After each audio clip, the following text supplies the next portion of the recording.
บรรยากาศรวมเนาะในการเซ้งแล้ว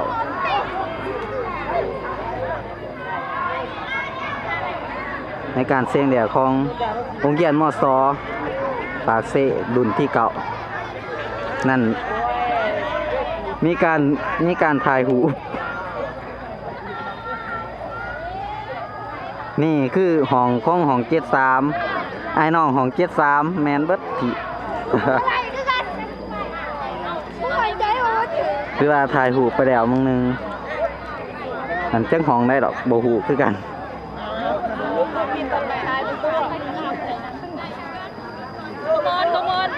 เสียแมบ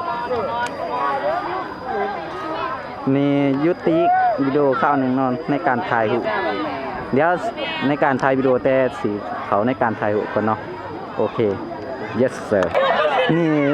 เป็นเวลาในการถ่ายหูเนาะนำหนาผ้าทางโดยอาจารย์ตังนี่แกงโดนี่ถือว่าจะเรียบเขาในการถ่ายหูเขาไปเลยเอาเนี่ยไปเลยเนี่ยนี่ยิ่งนี่นะบางทีกูยืดตัวไปเลยกูใส่ตัวหนึ่งนี่นอนไปอะไรไปนอนตานอนอยู่บ่เนี่ยบ่หาวันไหนที่หาวันไหนแตกกลุ่มเนี่ยมุดแรกแตกกลุ่มเนี่ย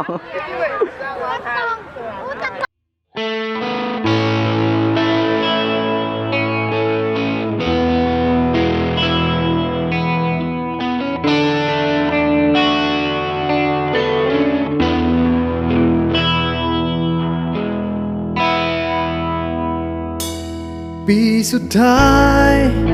ที่เฮาได้เฮียนด้วยกันปีสุดท้ายที่เฮาจะต้องจากกันผ่านการเฮียนผ่านวันเวลาจนทำให้เฮาได้หูจักกันได้เป็นเพื่อนกันจนวันนี้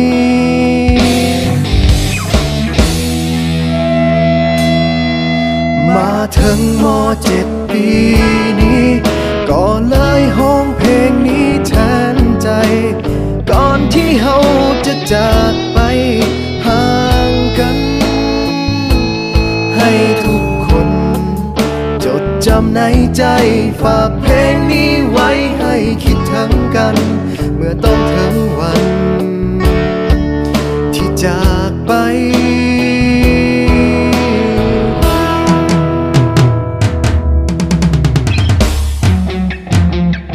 ก็เลยเขียนเพลงนี้ขึ้นมาให้ทุกคนหูไว้ออกมาจากหัวใจของเพื่อนคนนี้ถึงจะอยู่แห่งหนใดยังคิดถึงกันทุกวินาทีจึงขอมอบเพลงนี้แด่เพื่อนทุกคน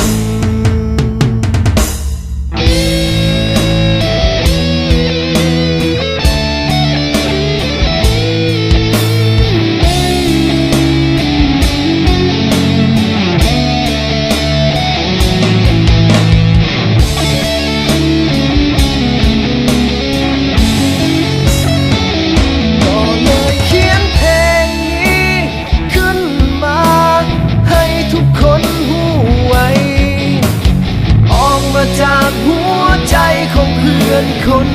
นี้ถึงจะอยู่แห่งหนใดยังคิดถึงกันทุกวินาที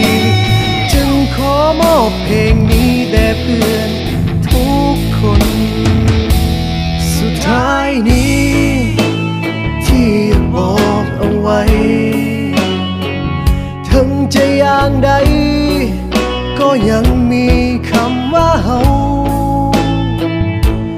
คำว่าเพื่อนในวันนี้จะบ่มีวันเก่าพวกเฮาม.7 ปี